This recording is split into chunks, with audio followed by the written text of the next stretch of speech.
Hello students. Physics ध्यान में आप सबका बहुत स्वागत है। मुझे पूरा विश्वास है कि आप अच्छे होंगे और आपकी पढ़ाई भी अच्छी चल रही होगी। तो कंसेप्ट बिल्डिंग सीरीज को आगे बढ़ाते हुए आज मैं लेकर आया हूँ concept number 20 from kinematics. So let's get started. ये देखो, ए राइफल विद ए मजल velocity.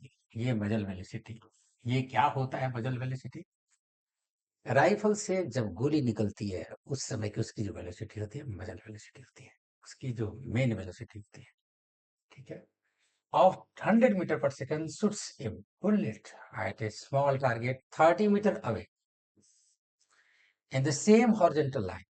How high above the target must the gun be aimed so that the bullet will hit the target?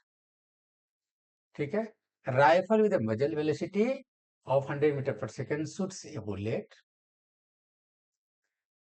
at a small target 30 meter away in the same horizontal line. How high above the target must the gun be aimed so that the bullet will hit the target? ये देखो, बहुत interesting question है। ये projectile का question तो है ही, लेकिन इस क्वेश्चन में कुछ बहुत ही बढ़िया कंसेप्ट सीखने को आपको मिलेगा। देखो, यहां से टारगेट को, टारगेट तो जस्ट यहाँ पे है, लिखा है ना, ए राइफल विद ए मजल वेलोसिटी ऑफ 100 मीटर पर सेकंड शूट्स ए बुलेट एट ए स्मॉल टारगेट 30 मीटर, 30 मीटर के ही डिस्टेंस पर टारगेट है। Away in the same horizontal line, target यहीं पर है, टारगेट को टी मान लो, यहाँ ओ से थ्रो करते हैं प्रोजेक्टाइल को, इस पॉइंट को आप पी ले लो। इस पॉइंट को पी इसलिए कर रहा हूं मैं कि इधर की तरफ निशाना, अगर मान लो कि सीधी लाइन में ही अगर मारना है तो थोड़ी सी ऊपर उठाना पड़ेगा ना।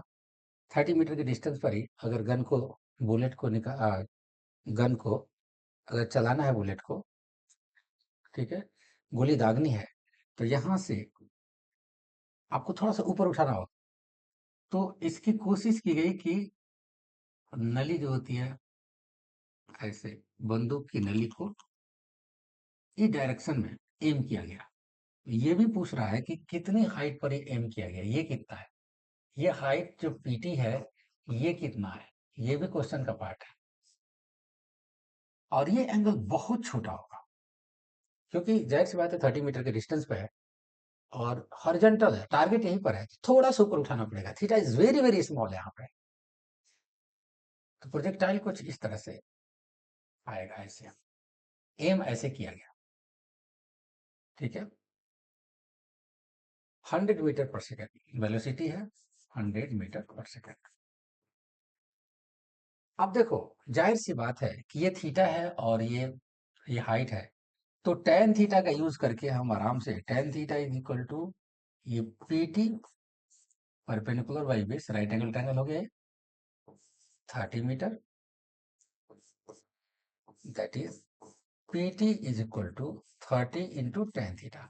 और एक बात जान लो, थीटा इतना छोटा है, इतना छोटा है कि टेन थीटा थीटा के इक्वल हम कर सकते हैं अप्रोक्सीमेशन में। तो 30 इंटू थीटा, ये थीटा की वैल्यू, थीटा की वैल्यू कैसे निकालेंगे ये देखना। अब इसमें आप एक चीज ज्यादा ध्यान दो कि ये जो रेंज है 30 मीटर है इस प्रोजेक्टाइल का, तो रेंज का आपके पास इक्वेशन क्या होता है पता ही है, प्रोजेक्टाइल में रेंज का इक्वेशन, इसको हम हटा लेते हैं। प्रोजेक्टाइल में रेंज का इक्वेशन क्या होता है, u square sine 2 theta by g, ये रेंज है और ये कितना है 30 मीटर। ठीक है, 30 मीटर। जी की वैल्यू को अगर हम 10 ले लें, यू स्क्वायर, यहाँ भी थीटा बहुत छोटा होने की वजह से साइन 2 थीटा को हम 2 थीटा लिख सकते हैं। ये 30 इंटू जी की वैल्यू 10 ले लो, ओके। और 100 है यू की value, 100 square into 2 theta is equal to 300। यहाँ से एक 100 से यह कट गया, तो आपका आ जाएगा theta is equal to 3/200। Theta is equal to 2 theta is equal to 3/100, तो 2 है तो 200। अब ये थीटा की वैल्यू आप उठा करके यहाँ रख सकते हो। देख कितना इंटरेस्टिंग रिजल्ट आ गया ना। मतलब PT is equal to 30 into theta. Theta का मतलब 3/200। ये देखो 9/20, इतना मीटर इसकी हाइट हो जाएगी, है ना। इसमें जो थीटा का स्मॉल वैल्यू है उसका फायदा उठाते हुए अप्रोक्सीमेशन हम लोग का चल गया।